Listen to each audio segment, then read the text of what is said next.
Bonjour et bienvenue à ce nouveau numéro de la série 10 minutes théologiques intitulée « Jésus a été honoré au ciel comme le souverain Seigneur ». Plusieurs références bibliques confirment cette affirmation, mais nous allons en citer que deux. Dans la lettre aux Éphésiens, Paul dit dans sa prière adressée à Dieu le Père en parlant de sa puissance. Cette puissance, en effet, il l'a déployée dans toute sa force en la faisant agir en Christ. Lorsqu'il a ressuscité et l'a fait siéger à sa droite dans le monde céleste. Là, Christ est placé bien au-dessus de toute autorité, de toute puissance, de toute domination et de toute souveraineté. Au-dessus de tout nom qui puisse être cité, non seulement dans le monde présent, mais aussi dans le monde à venir. Éphésiens chapitre 1, versets 19 à 21. Le deuxième texte est celui que nous retrouvons au début de la lettre aux Romains.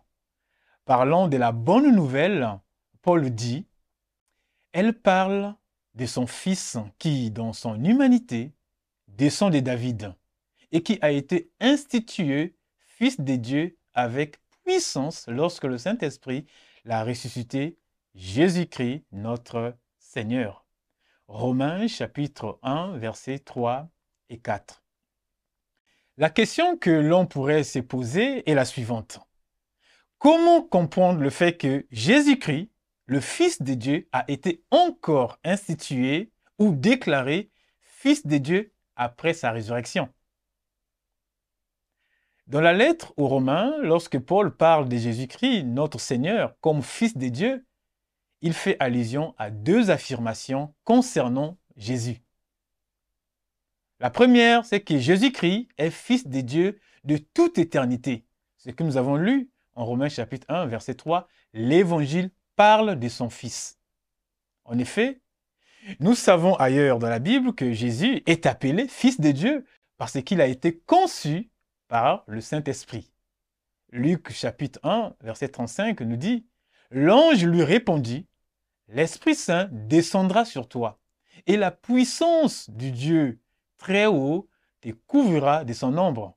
C'est pourquoi le Saint-Enfant qui naîtra de toi sera appelé Fils de Dieu. » L'expression Fils de Dieu est ici une façon d'exprimer la particularité de la relation unique de Jésus par rapport à Dieu. Comme l'affirme aussi l'apôtre Jean, personne n'a jamais vu Dieu. Dieu, le Fils unique qui vit dans l'intimité du Père, nous l'a révélé. Jean chapitre 1, verset 18. Jésus, Fils de Dieu, signifie donc tout d'abord que, comme Dieu le Père, c'est-à-dire le Yahvé de l'Ancien Testament, le Kyrios, Jésus-Christ est pleinement Dieu. Jésus a la même nature que le Créateur du ciel, de la terre et de tout ce qui s'y trouve. Jésus vit éternellement, c'est-à-dire depuis toujours. Il n'a ni commencement ni fin. Il règne sur toute la création et il est le roi depuis toujours. Bref, tout ce qui fait de Dieu qu'il soit Dieu concerne également Jésus. De sorte que Jean peut dire, ainsi, nous sommes unis au Dieu véritable de par notre union à son Fils Jésus-Christ.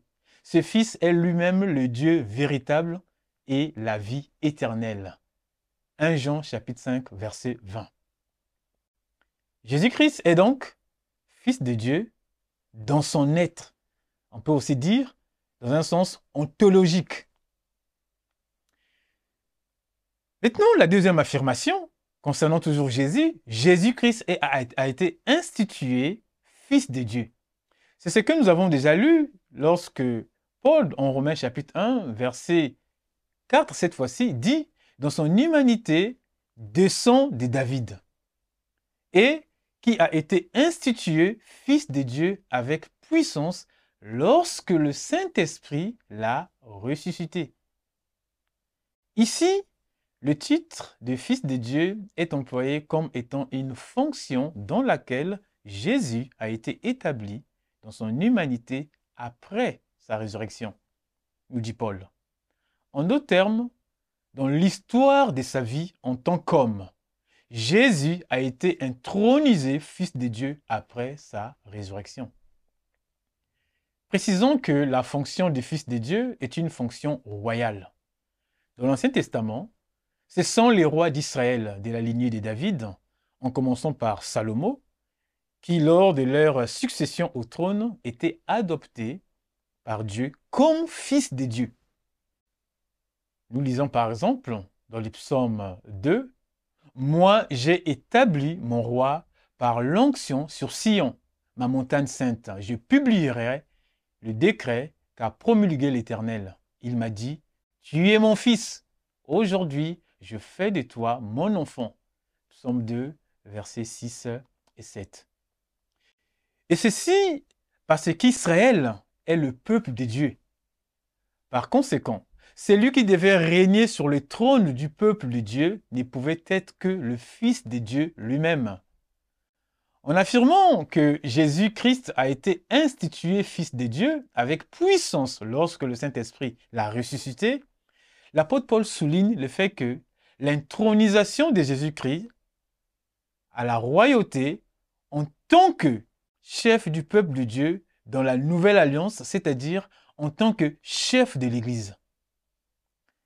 Mais les deux affirmations, c'est-à-dire Jésus est Fils de Dieu dans son être, ou encore ontologiquement, depuis toujours, et Jésus a été institué Fils de Dieu historiquement et encore fonctionnellement, sont aussi liés.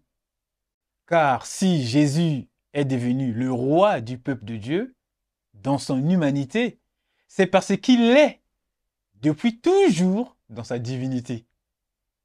Et c'est en tant que roi que tout est appelé à lui être soumis. Comme l'affirme déjà Paul dans sa lettre aux Philippiens, Dieu l'a élevé à la plus haute place et il lui a donné le nom qui est au-dessus de tout nom, pour qu'au nom de Jésus, tout être s'agenouille dans les cieux, sur la terre et jusqu'sous la terre, et que chacun déclare Jésus-Christ est Seigneur à la gloire de Dieu le Père.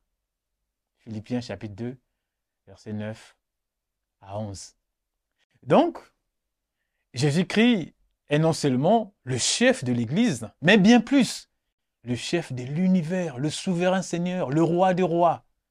Et c'est aussi en tant que roi que Jésus nous jugera. Dieu jugera par Jésus-Christ tout ce que les hommes ont caché, nous dit Paul en Romains chapitre 2, verset 16.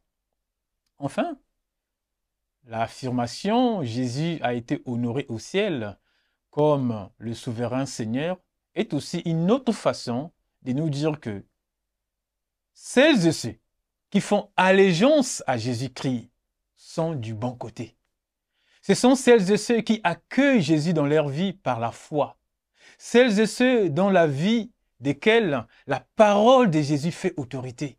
Celles et ceux dont la vie est motivée par le souci de voir Jésus être honoré dans leur propre vie et dans ce monde. Ceux-là sont du bon côté. Enfin, étant l'autorité suprême que Dieu a donnée à l'humanité, Jésus mérite le meilleur de nous.